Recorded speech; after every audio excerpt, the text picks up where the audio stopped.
Hey guys, and welcome back. In the last video we have seen how to create different records using the Django shell.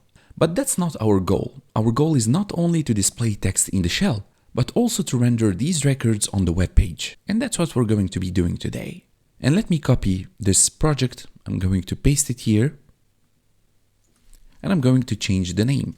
The name of our lesson today is Render HTML Template. Make sure that you're inside the world tour. Let's do ppnv shell to activate the virtual environment. Make sure that you have manage.py command line in your project. And let's go ahead and run the server. Now let me head over the world tour. Let's go to Asia Tours Agency and let's try to render the HTML template. So to do that, I'm going to go to views.py. Let me just minimize this a little bit. So what I want to change here is that I'm not really happy with that HTTP response method that's going to return a simple string on the page. So we're going to do things a little bit differently.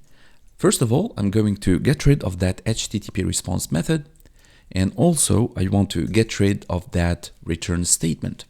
Instead, I'm going to utilize the render function. The render function is imported from Django.shortcuts, as you can see, and the purpose of the render function simply is to render HTML on the page. So let's go ahead and do return like we have done previously with the HTTP response method. Instead, I'm going to do render. Now, the render method takes two different arguments. The first one is the HTTP request, and the HTTP request is whatever is the request being passed to the index function. Okay, that's the first one. So naturally, I'm going to leave it as the input. The input is dynamic, whether it's a GET request, POST request, or whatever HTTP request is going to be.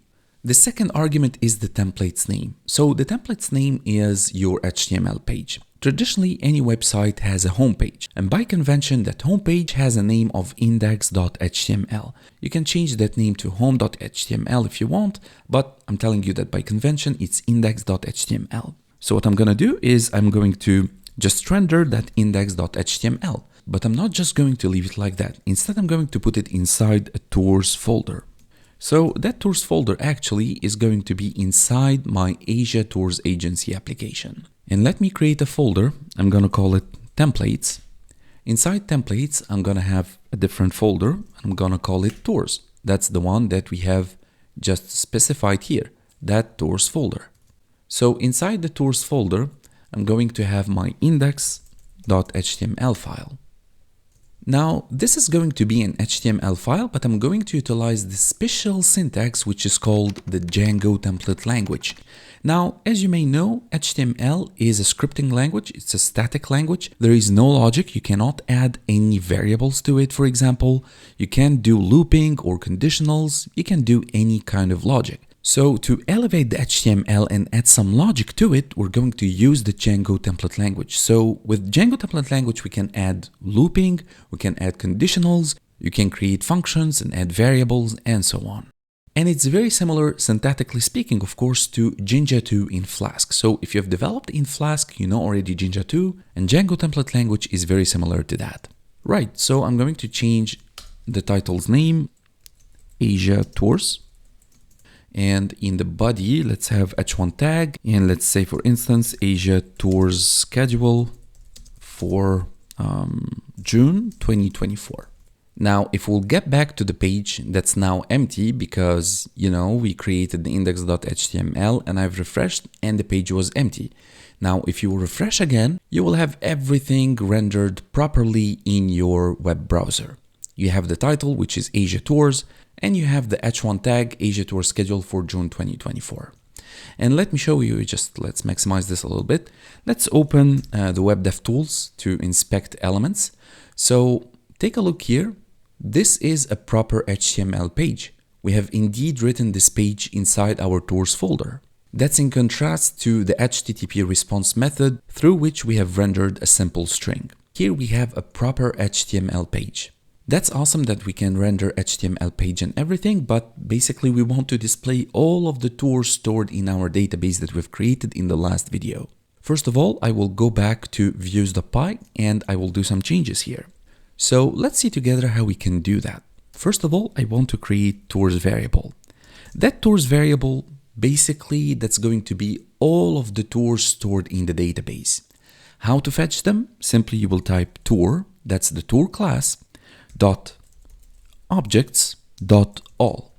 This way you're telling Django, hey, listen Django, I want all of the objects or all of the instances created from that tour class, and I want to store them in a variable called tours.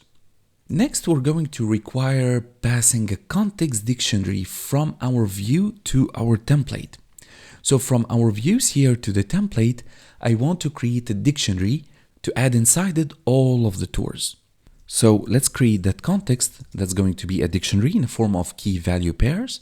So the key here, that's going to be the tours, and the value of that key is going to be whatever the tours are being fetched from the tour class. Now you can see here that Django is complaining with that squiggly line under the tour because we need to import tour class. So I'm going to import from the current directory models.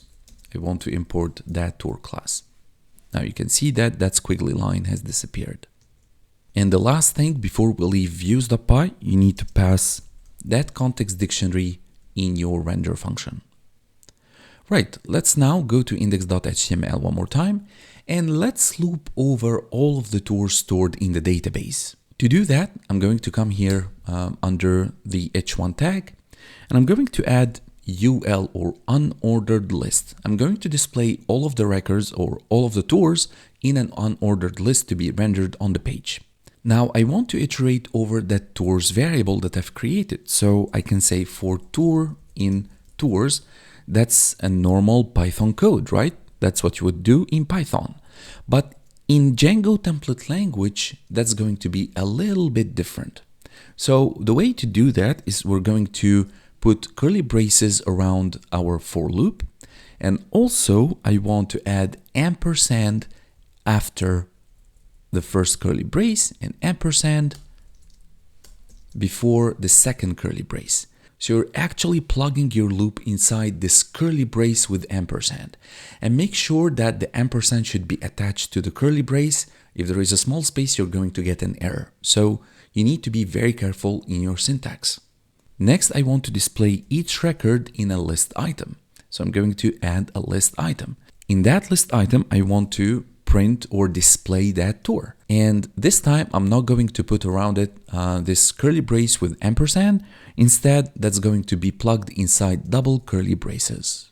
And finally, as you have started the for loop, you need to end the for loop. And again, we need to put that inside curly braces ampersand.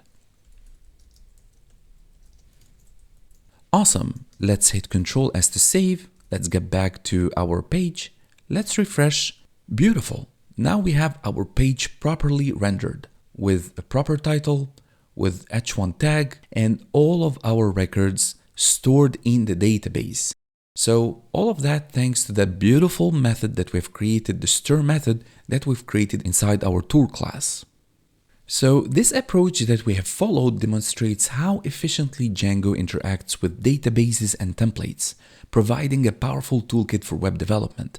If you want to create more records or more tours, you can do that by accessing the shell, add the tour that you want, and then again display it on your web page. And by the way, you can improve upon this application to make it a proper Asia Tours Agency website. Let me actually show you if I want to add a new record. So I'm going to do Ctrl+C to exit that. Let me do Python manage.py shell. Let's open the shell. That's okay if it's open this way, no problem. And let's import from Asia Tours Agency.models. I want to import the tour class. Then I will create that third tool and takes origin country, let's say for example Malaysia, destination country, let's say Japan, number of nights, let's say for instance 7 nights, and the price, let's make it $1,000. Now let's save that tour, to3.save, and if you will do to3, you will have your ID3 from Malaysia to Japan, 7 nights costs $1,000. Now let's go ahead and quit that. Let's run the server one more time. Let's refresh the page, and immediately you see here that ID3 from Malaysia to Japan 7 nights costs $1,000. You see, this approach demonstrates how efficiently Django interacts with databases and templates, providing you a powerful toolkit for web development. In the next video, I'm going to introduce you to Django's admin tool. That's going to be the admin dashboard. And I'm going to show you how to manage records, not just through the shell like we have done, but also using this robust interface of the Django admin dashboard. Thanks a lot for watching, and I will see you in the next video.